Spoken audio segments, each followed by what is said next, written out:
پچھلی کلاس میں ہم 5ویں کلمہ کا ترجمہ اور ڈیفینیشن پڑھے تھے، ہے نا؟ 5واں کلمہ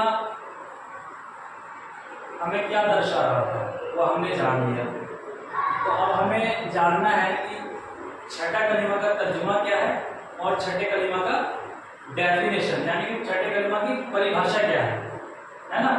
جیسے 5ویں کلمہ کے بارے میں ہم نے جانا، تو 5واں کلمہ ہمیں یہ بتا رہا تھا توبہ کے بارے میں کہ ہم توبہ کیسے کریں گے۔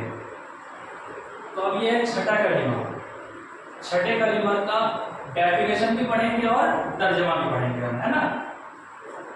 چھٹا کلمہ کا جو نام ہے، ہر چیز کا ایک نام ہوتا ہے، ہمارا آپ کا بھی نام، اسی طرح ایک چھٹا کلمہ کا نام ہے ردی کفر۔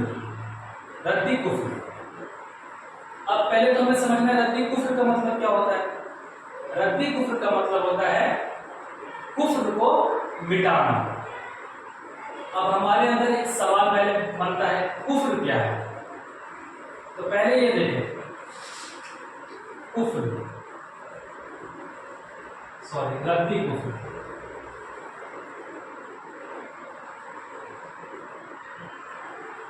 ردی کفر ہے نا؟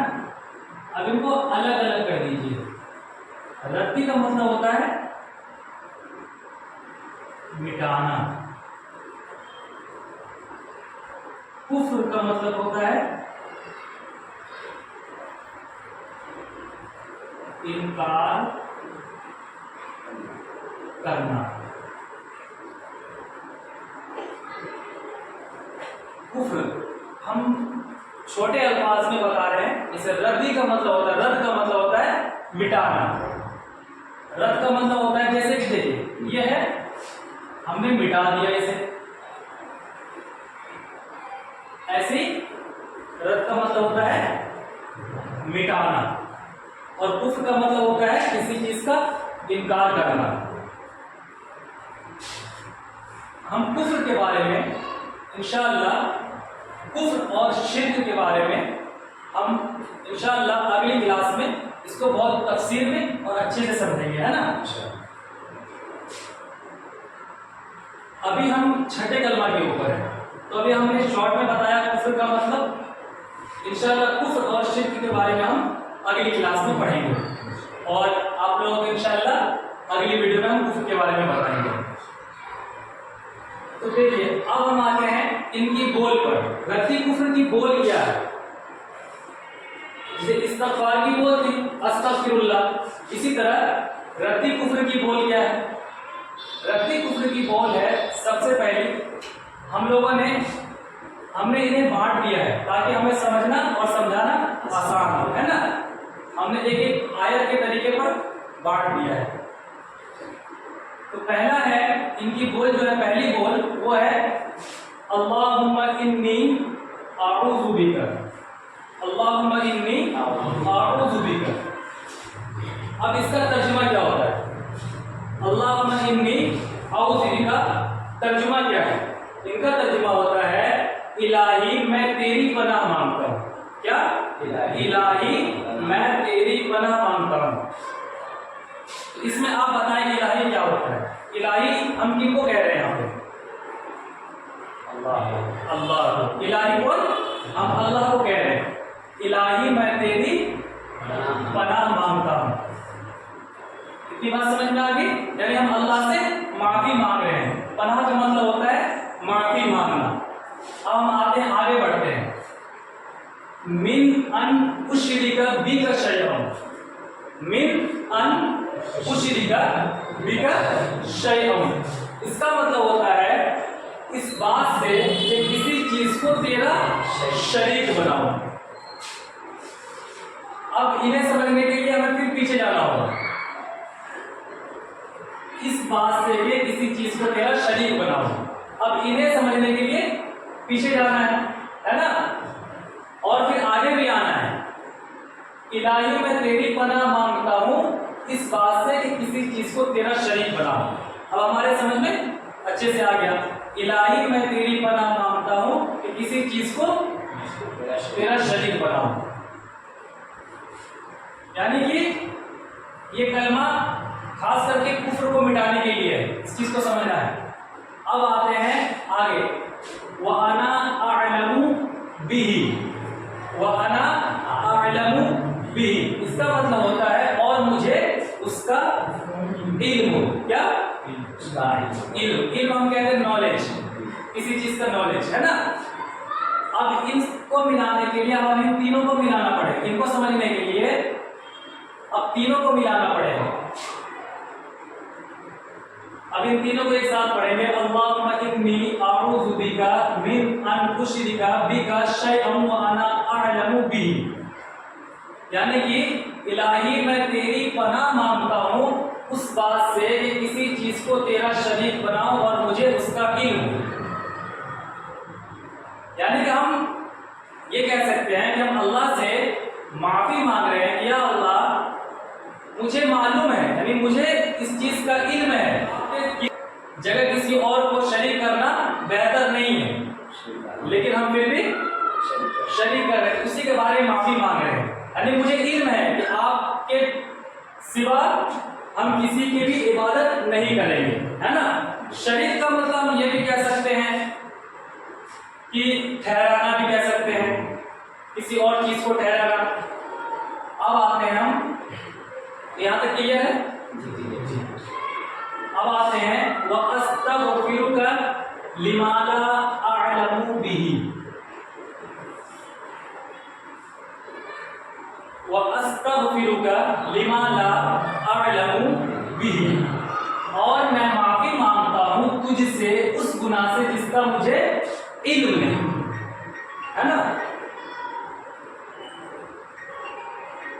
ہم یہ آیت خاص کر یہ کہہ رہا ہے وَأَسْتَغْفِرُكَ لِمَا لَا أَعْلَمُ بِهِ، اور میں معافی مانگتا ہوں تجھ سے اس گناہ سے جس کا مجھے علم نہیں۔ جیسے کہ دیکھیے ہمارے ساتھ کیا ہوتا ہے، بہت ساری غلطیاں ہم جان بوجھ کر کر رہے ہوتے ہیں، ہمیں معلوم ہوتا ہے ہم جان بوجھ کر وہ غلطیوں کو کر رہے ہوتے ہیں، لیکن بہت ساری غلطیاں ایسی ہیں جو ہمیں معلوم نہیں ہوتی، ہم انجانے میں کرتے ہیں، اسی کی ہم توبہ کر رہے ہیں، ہے نا۔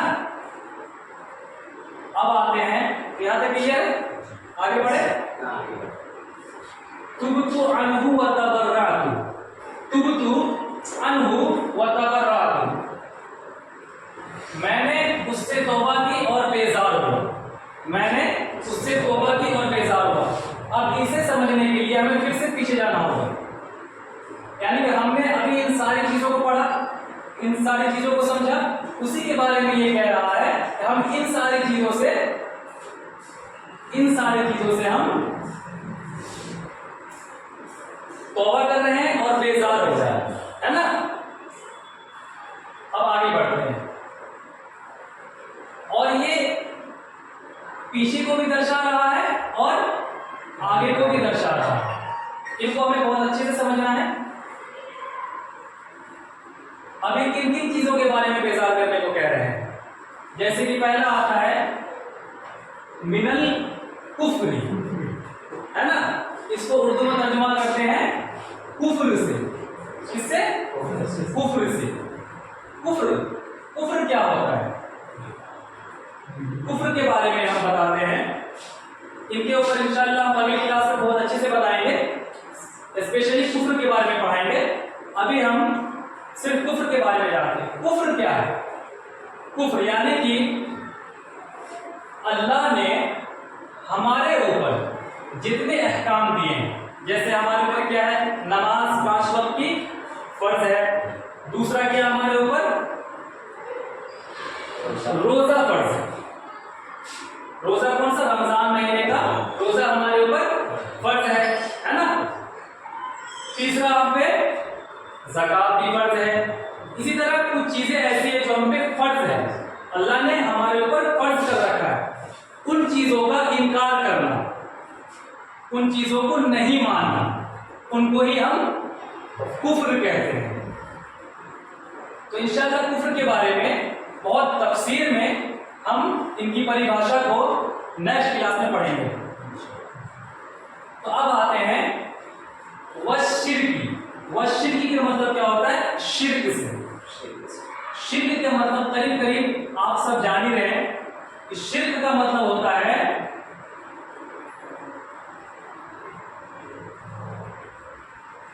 کسی اور کی عبادت کرنا، ہے نا، اللہ کے سوا کسی اور کی عبادت کرنا، اس کو ہم کیا کہتے ہیں؟ شرک۔ کفر اور شرک کے بارے میں ہم جانیں گے۔ ابھی اتنا سمجھ لیں کہ شرک کا مطلب ہوتا ہے کہ اللہ کے سوا کسی اور کی عبادت کرنا، ہندی میں ہم اسے پوجا بھی کہہ سکتے ہیں، ہے نا۔ تو آگے بڑھیں، یہاں تک کلیئر ہے؟ اب آتے ہیں والکذب۔ والکذب، کذب کا مطلب کیا ہوتا ہے؟ اور جھوٹ سے، جھوٹ سے۔ والکذب کا مطلب ہوتا ہے جھوٹ سے، ہے نا، جھوٹ۔ دیکھیے ہم لوگ خاص کر کے اپنے معاشرے میں آج کل جھوٹ بولنا ایک عام ہو گیا ہے نا، جھوٹ بولنا عام ہو گیا، لیکن جھوٹ بہت بڑا گناہ میں شمار ہے۔ جھوٹ بات بات میں جھوٹ بولتے ہیں، لیکن یہ نہیں، جھوٹ بہت بڑا گناہ ہے، ان چیز سے ہمیں پرہیز ہونا ہے انشاءاللہ، ہے نا۔ اب آتے ہیں والغیبۃ، یہ بہت بڑا پوائنٹ ہے ہمارے لیے۔ والغیبۃ اس کا مطلب ہوتا ہے اور غیبت سے، اور غیبت سے، جو کہ 99% ہم کہہ سکتے ہیں آج کے معاشرے میں غیبت چل رہی ہے، اور خاص کر کے ہمارے معاشرے میں عورتوں کے اندر لڑکیاں اور عورتیں زیادہ غیبت کرتی ہیں مرد کے مقابلے۔ مرد بھی کرتے ہیں، ایسا نہیں ہے، مرد بھی کرتے ہیں، لیکن مرد کے مقابلے میں عورتیں، لڑکیاں زیادہ کرتی ہیں غیبت۔ غیبت کیا ہے؟ غیبت ہم سادے لفظ میں سمجھ لیتے ہیں، جیسے آپ معروف صاحب، آپ نے کسی تیسرے کے پاس اگر وہ کوئی غلطی کر رہا ہے، اگر وہ کوئی غلطی کر رہا ہے، اسے نہ بتا کر کے کسی اور کو بتانا، یہ غیبت ہے، جس سے کہ گناہ ہے۔ اگر جو غلطی کر رہا ہے اسے اگر آپ ڈائریکٹ جا کے سمجھاتے ہیں تو پھر کیا ہوتا ہے؟ آپ کو ثواب بھی ملتا ہے، اور سامنے والا شاید اس چیز کو چھوڑ بھی دے گا۔ تو انشاءاللہ ہم غیبت سے بچیں گے، ہے نا۔ اب آتے ہیں ہم والبدعۃ۔ دیکھیے یہ بھی بہت بڑا ایک پوائنٹ ہے ہمارے لیے، اس چیز کو سارے بچوں آپ بھی سمجھ لو، اور خاص کر کے جو ویڈیو ہمارے دیکھ رہے ہیں ان کے لیے۔ بدعت، بدعت کیا ہے اس کے بارے میں کفر، نوٹ کر لیجیے، کفر، شرک، بدعت، ان تینوں کے بارے میں تفصیل میں ہم ایک الگ سے کلاس کریں گے اور الگ سے ویڈیو بنا دیں گے، ہے نا۔ بدعت، بدعت کو یہ سمجھ لیں، بدعت یعنی کہ دین کے کام میں کسی اور چیز کو ایڈ کرنا، یعنی کہ دین کا جو اللہ نے ہمارے اوپر جو چیز احکام دیے، جو ہمارے اوپر دین دیا، ان میں ہم کسی چیز کا اضافہ کرنا، یعنی کسی چیز کو جوڑنا، ایڈ کرنا، ہے نا، ان کو کہتے ہیں بدعت۔ جیسے دیکھیے آج معاشرے کے اندر ہم بہت اچھے سے واقف ہیں آپ کہ معاشرے کے اندر ایک چیز ایڈ ہوا ہے، جیسے کہ آپ دیکھ لیں ایک فیسٹیول، ایک تہوار ہم نے ایڈ کر دیا ہے، محرم۔ محرم ہم نے ایڈ کیا ہے، جو کہ دین اس کی اجازت نہیں دیتی۔ انشاءاللہ ہم دھیرے دھیرے اس چیز کے بارے میں پڑھیں گے، کیونکہ اور بھی باتیں ہیں محرم سے تعلق رکھنے والی، بدعت سے تعلق رکھنے والی۔ تو فی الحال ابھی ہم یہ سمجھتے ہیں کہ بدعت، بدعت جو ہے کیا کیا ہے۔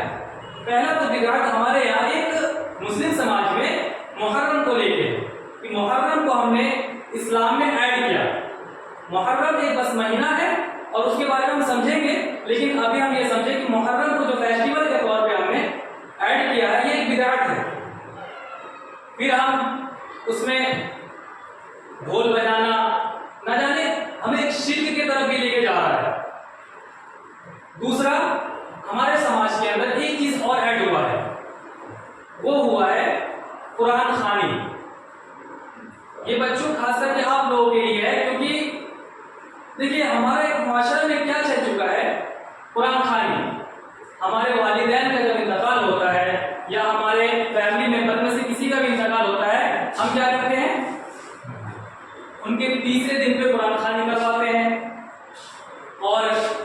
کے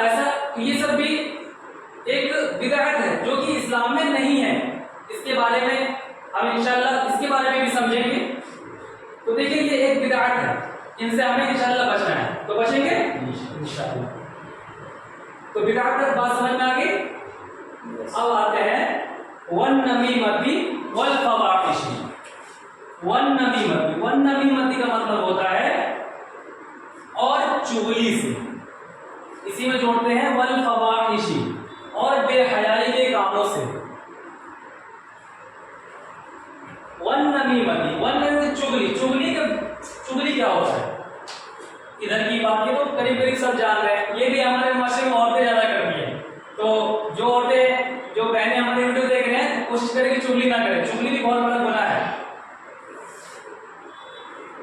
والفواحش یہ بے حیائی، فواحش یعنی بے حیائی. بے حیائی کیا ہے؟ آج بے حیائی کافی حد تک پہنچ چکی ہے، لڑکوں میں بھی لڑکیوں میں بھی چکی ہے. تو سیدھی سی بات سمجھ لیں، بے حیائی کے کام، یعنی بے حیائی کا کام کیا ہے؟ کسی کو گندی نگاہ سے دیکھنا، یہ بھی بے حیائی کا کام ہے نا. موبائل چلا رہے ہیں، موبائل کو غلط استعمال کرنا، جیسے ہم اس میں گندی فلمیں دیکھ رہے ہیں، یہ بھی ایک بے حیائی کا کام ہے. ہمیں یہ لگتا ہے کہ میں تنہا ہوں، صرف میں دیکھ رہا ہوں، کسی کو معلوم نہیں ہے، لیکن ایک ہے ہمارے بیچ، وہ ہمارے حواس کو جانتے ہیں. وہ کون ہے؟ اب آتے ہیں آگے بڑھے. والبہتانی یعنی کہ تہمت لگانے سے. تہمت کیا ہوتا ہے؟ تہمت کا مطلب ہوتا ہے جھوٹا الزام لگانا، ہے نا. کسی کے اوپر جھوٹا الزام لگانا، یہ بھی ایک بہت بڑا گناہ ہے کہ اگر سامنے والا نہیں کر رہا ہے لیکن ہم ان پہ الزام لگا رہے ہیں تو یہ بھی ایک گناہ ہے نا. تو انشاءاللہ اس سے ہم بچیں گے، ہے نا. اب آتے ہیں والمعاصی کلیہا، اور باقی ہر قسم کی نافرمانیوں سے. دیکھیے ہم نے پہلے کہا تھا ان کو سمجھنے کے لیے پیچھے بھی جانا ہوگا اور آگے بھی آنا ہوگا، ہے نا. تو یہ ہم الہی سے یعنی اللہ سے معافی مانگ رہے ہیں کہ ہم نے اتنے سارے غلطیاں پائی گئی، اور اس میں ہم نے ایک ایڈ اور کیا والمعاصی کلیہا، اور باقی ہر قسم کی نافرمانیوں سے. نہ جانے ہم سے کون سی نافرمانیاں ہو جاتی ہیں اللہ کی، تو ان سے بھی ہم معافی مانگ رہے ہیں. پھر آتے ہیں وَأَسْلَمْتُ کا مطلب ہوتا ہے میں ایمان لایا. اور یہاں پہ واو لگ گیا ہے. دیکھیے ہم ہمیشہ غلطی کرتے ہیں کہ واو کو چھوڑ دیتے ہیں، یعنی اور کو چھوڑ دیتے ہیں. واو کا مطلب اور ختم ہو گیا، ہے نا. واو کا جو مطلب ہوتا ہے وہ ہوتا ہے اور. ہمیشہ یاد رکھنا ہے ہم کو کہ واو کو نہیں چھوڑنا ہے. پھر ہم اگر واو کو چھوڑیں گے تو یہاں پہ اور ہٹ جائے گا اور اسے معاصی ہو جائے گا. اسے پڑھنا ہے والمعاصی کلیہا، اور باقی ہر قسم کی نافرمانیوں سے. پھر آتے ہیں وَأَسْلَمْتُ اور میں ایمان لایا. اب آگے سمجھیں گے. اب ان کو جوڑ دیجیے ساروں کو ایک ساتھ. پہلے تو ان میں جوڑیے، وَأَسْلَمْتُ کو جوڑیے وَأَقُولُ سے. وَأَسْلَمْتُ وَأَقُولُ، اور میں ایمان لایا اور میں کہتا ہوں کہ. اب ہم کیا کہہ رہے ہیں؟ اب ان کو جوڑیے ان سے، ہے نا. وَأَسْلَمْتُ وَأَقُولُ لَا إِلَٰهَ إِلَّا اللَّهُ مُحَمَّدٌ رَسُولُ اللَّهِ، اور میں ایمان لایا اور میں کہتا ہوں کہ اللہ کے سوا کوئی معبود نہیں، حضرت محمد صلی اللہ علیہ وسلم اللہ کے رسول ہے. یعنی کہ یہ ہم نے پہلے کلمہ یہ بھی پڑھ لیا، لا الہ الا اللہ محمد رسول اللہ، یعنی کہ اللہ کے سوا کوئی معبود نہیں اور حضرت محمد صلی اللہ علیہ وسلم اللہ کے رسول ہے. رسول کا مطلب کیا ہوتا ہے یہ سمجھ لیں. رسول کا مطلب ہوتا ہے رسول